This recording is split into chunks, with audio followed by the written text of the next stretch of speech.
আসসালামু আলাইকুম। আজ আপনাদের সাথে খুবই মজার একটি পাকোড়া রেসিপি শেয়ার করব। আমার আজকের রেসিপি সবজি পাকোড়া। আশা করছি আমার এই রেসিপিটা আপনাদের ভালো লাগবে।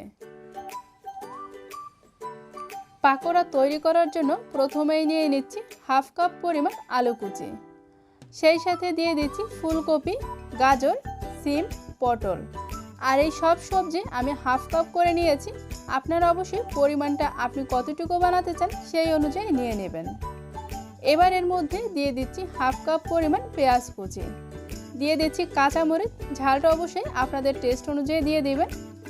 পরিমাণ মতো লবণ দিয়ে দিচ্ছি, আর সেই সাথে দিয়ে দিচ্ছি সামান্য পরিমাণে হলুদের গুঁড়া, হাফ চা চামচ পরিমাণ দিয়ে দিচ্ছি মরিচের গুঁড়া, হাফ চা চামচ জিরা গুঁড়া, হাফ চা চামচ ধনে গুঁড়া, 1 চা চামচ পরিমাণ দিয়ে দিচ্ছি চাট মশলা, সামান্য পরিমাণে গোলমরিচের গুঁড়া, আর সেই সাথে দিয়ে দিচ্ছি হাফ কাপ পরিমাণ বেসন।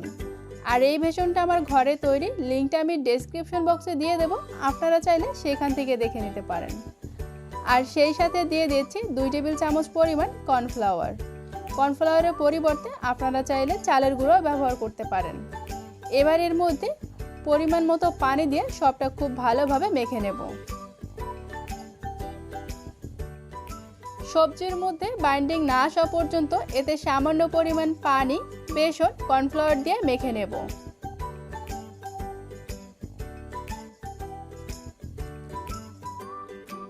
পাকোড়া তৈরি করার জন্য সবজি কিন্তু একেবারেই তৈরি। এবার এর মধ্যে দিয়ে দিচ্ছি হাফ কাপ পরিমাণ পালং শাক। আর এখানে আমি 1 চা চামচ পরিমাণ আদা রসুন পেস্ট দিয়েছিলাম, যেটা দেখাতে ভুলে গিয়েছি। এবারে সব কিছু আবারও ভালোভাবে মিশিয়ে নিচ্ছি। এই পাকোড়া তৈরি করার জন্য আপনি আপনার পছন্দ অনুযায়ী যে কোনো সবজি কিংবা শাক ব্যবহার করতে পারেন। সবটা ভালোভাবে মেশানো হয়ে গিয়েছে, এবার এটাকে আমি ভেজে নিচ্ছি। আমি ছোট ছোট করে পাকোড়াগুলো বানিয়ে নিচ্ছি, আপনি অবশ্যই আপনার পছন্দ অনুযায়ী এটাকে বানিয়ে নিতে পারেন।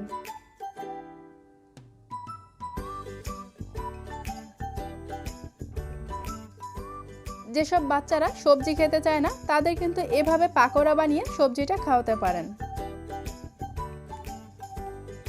পাকোড়াটা এক সাইড ভাজা হওয়া পর্যন্ত অপেক্ষা করব, তার আগে উল্টালে কিন্তু এটা আবার ভেঙে যেতে পারে।